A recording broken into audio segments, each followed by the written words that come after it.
Image and identity, two things that can tell us who we are that many people struggle with. Learning about ourselves is a process that can take many forms. A group of Des Moines High School artists recently took that journey with the help of the Des Moines Art Center and a nationally known artist. Hello, I'm Adam Beeves, and welcome to The Spotlight.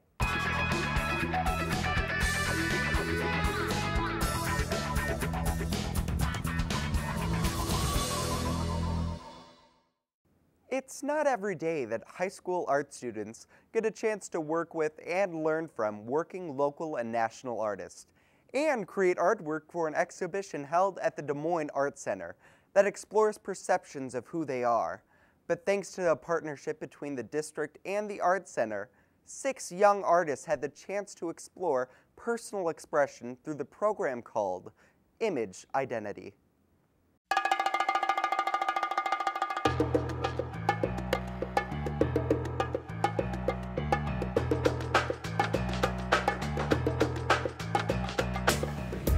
Image identity, everybody has an image, the image they perceive to the world, the image they kind of think of as themselves, but it's also their identity as well. So thinking about their story as a past, present, future, thinking about how they identify themselves, how did they identify themselves in the past, and how do they see themselves in the future. So just thinking about themselves and who they want to be and what they've become already up to this point. The Enrique Chiglia exhibition is going to be coming to the Art Center. We knew that Enrique was a very personable artist and was a teacher himself, so we wanted to capitalize on that by inviting him to work with high school students. It was 3 parts and wanted to think about how art can be.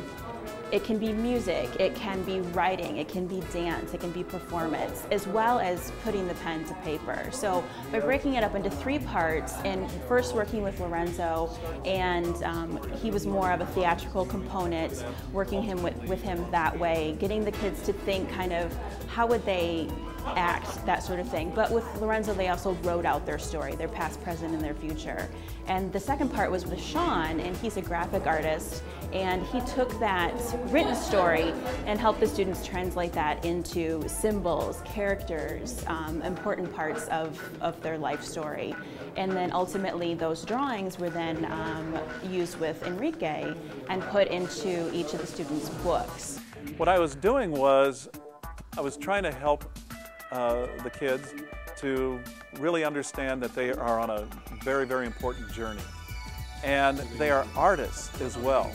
That's why they chose to be in here to begin with. They already are in touch with their artistic selves.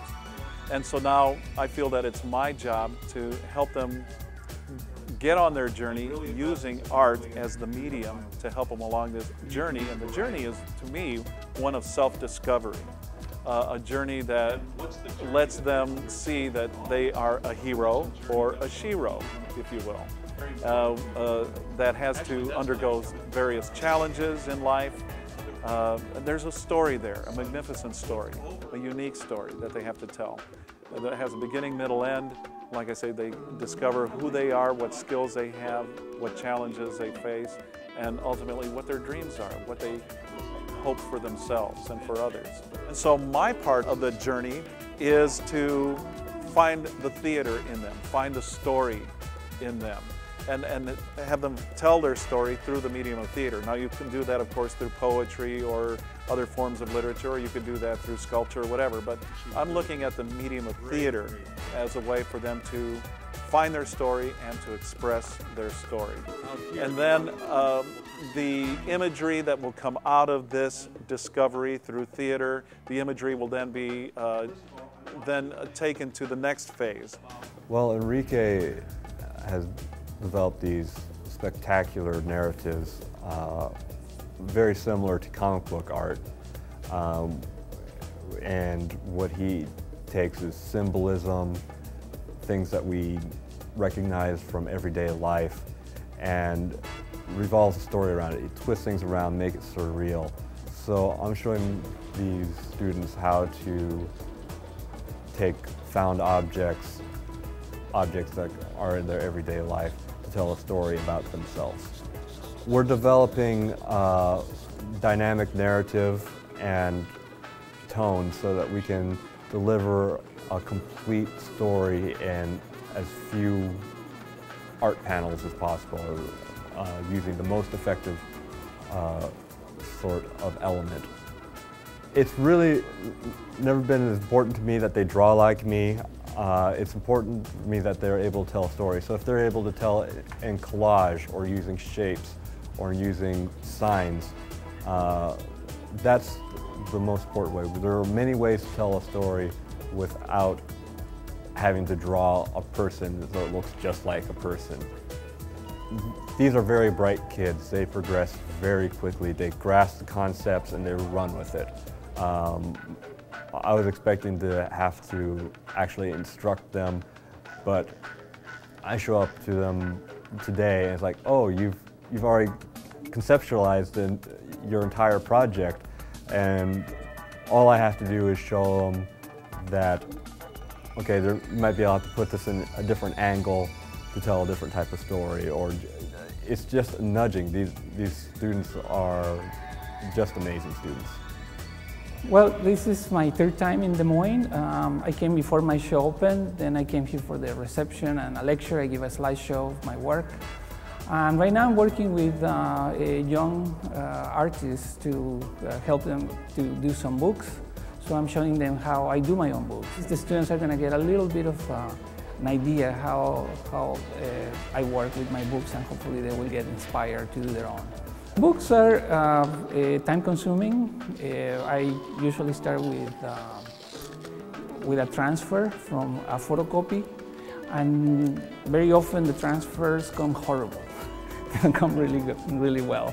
But I get a mark on the paper. It's more as if I had a sketchbook. I mean, a drawing or a sketch of the original image. And then I repaint the whole book. So I go over all the pages. And then I add also extra drawing that is not a transfer. It's just a new painting on top of it, handwriting. Once in a while I put a little bit of a collage.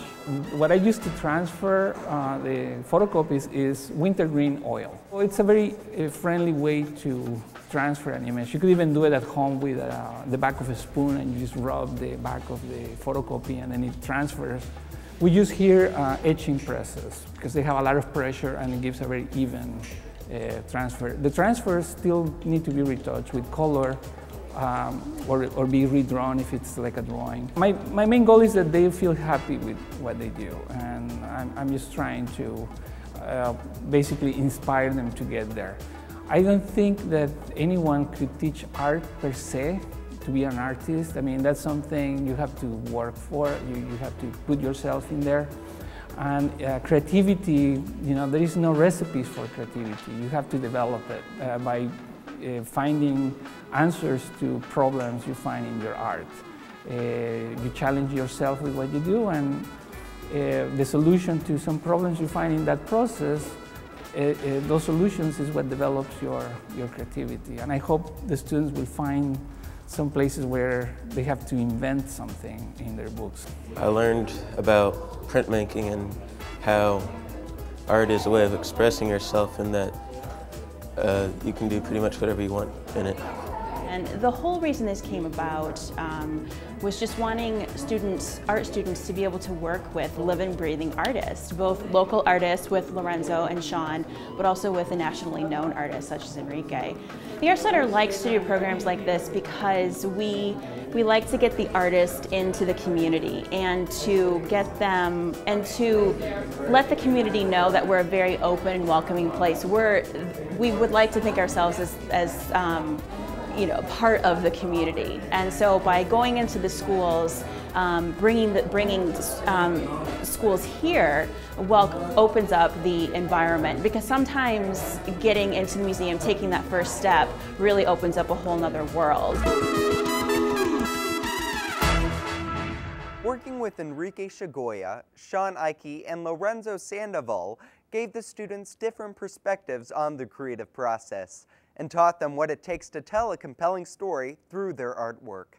And thanks to Jennifer Cooley and the Des Moines Art Center, they had an opportunity to share their ideas of image and identity with the world. If you have an idea for a Channel 12 Spotlight, visit our website and click on Suggest a Story. For Channel 12, I'm Adam Beeves.